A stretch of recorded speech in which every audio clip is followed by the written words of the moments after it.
Loup-garou. Pendant des siècles, le loup-garou a été le sujet des conversations dans les veillées. On y racontait ses prouesses et ses méfaits. Il était la terreur des âmes crédules. On l'appelait aussi loup-varou, loup-varot, loup-verrou ou simplement le garou.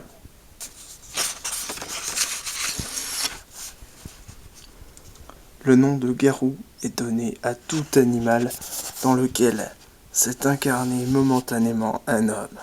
L'animal peut être un mouton, un chien, une vache, surtout un loup. Le loup-garou était toujours un homme vendu au diable, une espèce de sorcier qui pouvait se changer en loup. Il se frottait le corps avec un certain onguent, puis, sa transformation achevée, il se livrait à toutes les violences. Il allait même jusqu'à tuer et manger des enfants. Quelquefois, le sorcier se contentait de se couvrir d'une peau de loup et se rendait au sabbat à cheval sur un fuseau ou sur un manche à balai, après s'être frotté les aisselles et les jarrets avec une graisse spéciale. À Chiseria, la cérémonie était présidée par le diable en personne. On dit que près de l'église de Châtenois, sur l'emplacement d'un ancien couvent, se tenait le sabbat, et qu'on entendait la musique au-dessus des combats. À Mout, c'était au creux des roches. À l'Arnaud, des loups-garous féroces et effrayants tournaient en sarabande folle autour de l'étang des Tartres ou des Tertres. On connaît également les emplacements exacts de ces rondes infernales à Foncine-le-Haut, à Foncine-le-Bas, à l'Avent, à l'Avengeau, à Menottet, à Passenant, à Rochefort, à Relan, à Saint-Ynière, à Vers-sous-Cellière, etc. On parlait déjà de loups-garous dans l'Antiquité. Chez les Grecs, on les appelait lycanthropes, lykos, loup, anthropos, homme. Chez les Romains également, c'étaient des hommes qui se croyaient transformés en loups. Ils en imitaient la voix, les cris, la voracité, les manières, et commettaient toutes sortes de crimes. Ce n'était là au fond qu'une espèce d'aliénation mentale appelée zoanthropie, dans laquelle l'aliéné se figure être transformé en animal.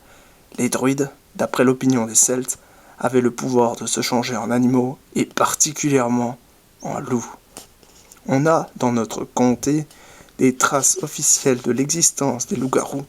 En 1521, furent exécutés 3 sorciers qui s'étaient changés en garous et qui avaient commis de nombreux méfaits.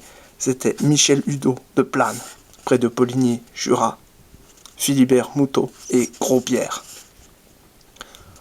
Au mois de décembre de cette même année, Burgot et Verdun furent brûlés à Besançon comme loups-garous ayant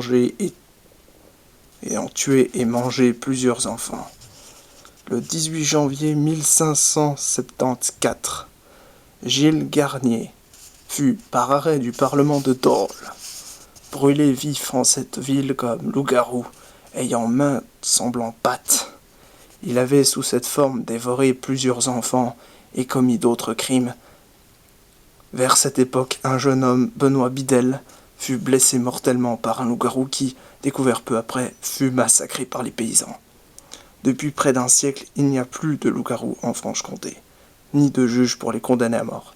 Malgré cela, la croyance en ces êtres fantastiques est encore si vivace et si terrifiante qu'il serait imprudent, un soir de mardi gras, de s'affubler d'une peau de bête et, dans cet accoutrement, de se promener dans les rues de certains villages.